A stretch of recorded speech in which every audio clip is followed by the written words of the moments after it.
ይሄ ልጅ እስከሚያድግ ድረስ ዳይፐሩንም ወተቱንም ጌታ ይባርክ። እኔው ልቀፈው። ይሄ ልጅ መጀመሪያ ሲፈጠር ሊወጣ ነበረ። ባለቤቴ አልፈልግም በምን አሳድጋለሁ አውጭ አስወጪ አለኝ። ከዛ 3 ወር ከ9 ቀን ነው አሉ። አይወጣም። እዚህ ቤት መጣውና ነብይ ነው ከባል በጣም ትጸጸለ ሴት ብሎ ጠራ።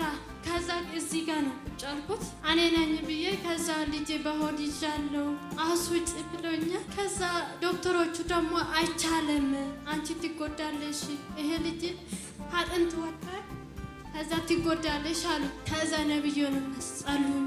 ይሄ ልጅ በጎና አቅፈሽ ትመጣለሽ አቅፈሽ ትመጣለሽ። ይኸው አቅፌ መጣሁ። ጤና ጣቢያ ነበር የተከታተልኩት። አንድ ቀን ወደ 9 ወር ሲደርስ ደም ፈሰሰ። ወደ ማታ አካባቢ ነው ፈሰሰ። ጤና ጣቢያ ሄድኩት። ከዛ በማህፀኔ ብረት አስገቡን። የኛ አልችልም ብሎ ሪቨር ወደ አበበች ጎበና ጣፍ። ከዛ እዛ በቃ ካልጄ ላይ ስለፈሰሰ ወደ ቤት መመለሳችን አንቺ ብሎ 12 ቀን አስቀመጡኝ። እዛም ስቀመጥ 12 ቀን ሞላ። አንቺ ማህፀኔ አሁንም ትንሽ ነው በኦፕሬሽን ነው የምትወልጂው አሉ። ባለ ደግሞ እኔ የመጣ ቤት የተመለሰ 10 ደም ይመጣል። እኔ ያያ መጽሐፍ ቅዱስና ከዚህ የወሰድከውን ዘይት አለ እሱን አምጣልኝ አልኳት። ማታ እሱ ኦዲ የቀባሁት ዶክተሮቹ በኦፕሬሽን ነው የምትወልጂው ያሉ።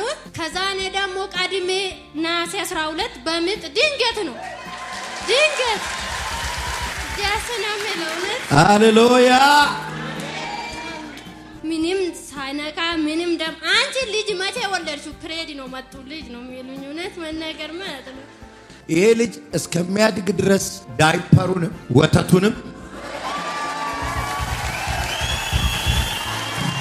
ነይ ባይደወይ ከመካከላቸው ችግረኛ አልነበረም ይላል የሐዋርያት ሥራ። ሁሉ ሀብታም ሆኖ ሳይሆን ተካፍለውት ነው። ተባረክ። በቃ እንግዲህ የበጠበጠ መጠጣት፣ ቶሎ እየጠጣ ቶሎ መሽናት